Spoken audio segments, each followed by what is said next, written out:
Hello, everyone, and welcome back to another Rockies Daily. I'm your host, Scott Ayers, where we're talking all things Colorado Rockies. If this is your first time watching, make sure to hit that like button, subscribe, share with your dad, your mom, brother, or sister. We talk about the Colorado Rockies. We spread the good word about all things Colorado Rockies. And let's just jump into it. Let's talk about a very successful weekend for the Rockies where they are able to take 2 out of 3 against the San Francisco Giants, a battle of cellar dwellers in the NL West, and the Colorado Rockies take 2 out of 3. I'm recording this just a couple hours after their win in this third game of the series, an exciting game where they beat the Giants 7-6. Let's talk a little bit about this series, though. First game of the series, Jake McCarthy and company, absolute monstrous day from the lineup. That has been a theme for really the last month or so, where the lineup has just been unbelievable. They score 15 runs, and they do this against Logan Webb, who has absolutely had the Rockies number for essentially the length of his career. When he pitches against the Rockies, he typically succeeds, but not on Friday, where the Rockies just got to him quickly. They got to him early. And the game was pretty much over after the second or third inning. Jake McCarthy went 4 for 5. He had a pair of bombs, including a grand slam. He's been just unbelievable for the Rockies. Game 2, though, the Giants kind of got their lick back. Sean Sullivan, he a 5 2/3. He gives up 12 hits, 6 earned runs, and the Rockies just didn't necessarily have a chance. I shouldn't say that. They tried to keep themselves in that game. Cole Carrick had a big-time 3-run bomb in the first, but ultimately the Giants won Game 2 of the series on the 4th of July. So, bit of a bummer there. There was also firework that went into the crowd, so vibes not overall great for the second game of the series. And then, of course, let's talk about the game that just happened. Colorado Rockies against the Giants, third game of the series. The battle for, hey, if the Rockies win this, they would actually be equal in wins with the Giants. They have their 2 games. They've played 2 more games than the Giants. But look, this is a team that's been resilient. We've talked about the resiliency all throughout the month of June. They've really shown it throughout this season. And this is a game where the Rockies, they fell behind midway through this game in the 6th inning. Tovar has a really bad error. Next thing you know, the Giants have a 6-4 lead, and you're thinking, yeah, boy, here we go. But it's Kyle Karros in the 8th inning who hits what can only be described as a nuke, a 475-foot bomb to give the Rockies a 1-run lead. And the Rockies are able to close it out. They don't give up a run in the 9th, which that has to mean something. In fact, how about the bullpen having clean slates in back-to-back games? Brendan Bernardino obviously doesn't get credited for giving up a run in that 6th inning due to Tovar's error. And you have to feel good about the bullpen giving you some clean outings in this series against the Giants, and for just being overall productive, which is all you could really ask for. But what's the biggest story is just the power that we have seen from the Colorado Rockies, not just in this series, which was capped off by that Karros bomb that went nearly 500 feet.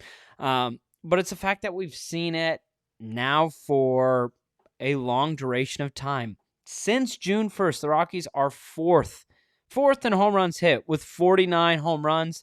League leaders, 53. So they're just 4 home runs off of the pace. Also, during that time, 185 runs scored, 180 RBIs, both first in baseball during that stretch. And of course, Hunter Goodman leads the league in home runs since June 1st with 14 bombs. Why does this matter? Because there was an absolute power outage all of last season. We noticed it at the start of this year where the bats just really couldn't get going. And now they have not only come to life, but they have absolutely been dominant for this Rockies lineup. And some of it are some of these unsuspecting names. Jake McCarthy has been so good for the Colorado Rockies. Kyle Karros has really started to show off power in the last month and a half for the Colorado Rockies. Of course, Mickey Moniak will always have that power trend to him, but it's a fact that they're getting it from other guys. Cole Carrick continues to impress at the major league level. These are all just positive signs, and positive improvements that we have seen over the course of a season. I think that's why it's so impactful over anything else. Yes, the pitching is still really bad and will be a pain point for the rest of this season. Will probably be a pain point for all of next season if we are able to get one due to the lockout. But you have to just really admire the development of this lineup and the productivity of this lineup and the many different characters that have come into play to be productive for the Colorado Rockies. So this next series against the Dodgers will be interesting. We'll talk about here in just a little bit, but it is worth noting just how good this lineup has been. It is something to be said with the just amount of runs they've been able to score in so many different games. Yes, they did obviously have that game against the A's where they scored what felt like 100 runs. I think it was like 23, 24 runs. But still, even if you take that away, they have multiple games where they've scored 10 plus runs, 8 plus runs, and they are playing some really fun baseball over this stretch. There's been some really annoying and painful losses. You think of that Minnesota series where they battle all the way back, the lineup gives them the lead, and Senzatella can't hold on. But it's the fact that the lineup was able to battle back and was able to crawl back. And we've seen that countless times from this lineup so far. Just overall, really good stuff from so many different guys. And I think that's what's been the most encouraging part. It's not just one dude in Hunter Goodman. It is multiple contributors. And that's a very needed thing. But because of that, we now have rumors and news that the Houston Astros have interest in both Mickey Moniak and Jake McCarthy. And this is kind of what we're expecting to hear now for the next month, is that a lot of teams are going to start showing interest in guys throughout the league. And the Colorado Rockies are going to be no different. The Rockies will be sellers at this trade deadline. And what's encouraging is at the start of the year, we mentioned nothing in the war chest. There's now pieces in the war chest. And they're just growing these pieces that are going to be worth more and more. Mickey Moniak and Jake McCarthy are both going to be pretty valuable pieces at this deadline, just with teams looking to bolster their outfield. And for the Houston Astros, that is an area of concern, an area where they can improve. The interesting thing, too, about the American League is there's so many teams under 500, in which this then creates this belief from a lot of these teams of like, hey, we can still win this thing even with maybe not a great record. Houston, for example, 45-47, and they're only 2.5 games back of the division from Seattle. I think there's only 3 teams with a winning record in the AL right now. And so a lot of teams are going to be looking to buy. And so for the Colorado Rockies, use this as leverage. Use this as an opportunity to try to get a bit of a bidding war between Houston and whoever else is needing an outfielder, because that leverage could be really beneficial in what you can get for a return from the Houston Astros. They have a couple of top 100 prospects. I think that the Rockies will be able to get them? Probably not. Their golden prospect, Kevin Alvarez, is who you would probably want to start the conversation with and just see what Houston says. Alvarez, he's 18, 19 years old, so his expected call-up still isn't until about 2029, but known for his really, really great baseball IQ. He won like the minor league offensive and defensive challenges during spring training. So there's a lot of hype around this guy. There's a lot of excitement around him. If you're Colorado, you have to find a way to try to leverage to get one of these top prospects. And if you can't get him, they also have Bryce Mayer, who's the top right-handed pitcher in the not just right-handed pitcher, but just the top pitching prospect in the Houston system. And so if you're able to get him and maybe a couple other prospects for either Moniak or McCarthy, that is a huge success and a great return. If you're able to get some top 10 prospects in the Houston system or just top 100 overall MLB prospects, and that's exactly what Alvarez would be for Colorado. Again, I would be pretty shocked if that's what the Rockies are able to get as a return, just because McCarthy and especially Moniak's splits, his home splits greatly favor him over his road splits. For McCarthy, though, he's actually pretty solid both on the road and at home. His OPS on the road is like a 750 OPS on the road, which is still respectable. His offensive or his home OPS is like well over 900, right? So he's clearly a better batter at Coors Field, but the Rockies need to kind of create these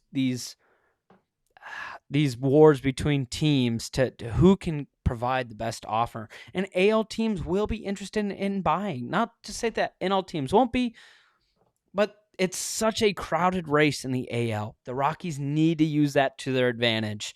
And seeing reports now that Houston's interested, you have to believe there's going to be other teams that will be clamoring to buy. The other end of the coin is, well, who do the Rockies actually want to sell? The hard part is, you've heard Jake McCarthy say this is the most fun he's been having at the major league level.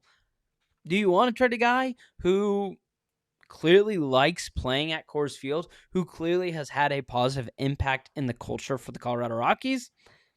That does create a question. If you get a good enough return, if you get a top 100 prospect, you probably want to take that top 100 prospect. But once you start getting into some of these guys who you might never see at the major league level, okay, maybe we decide to keep McCarthy.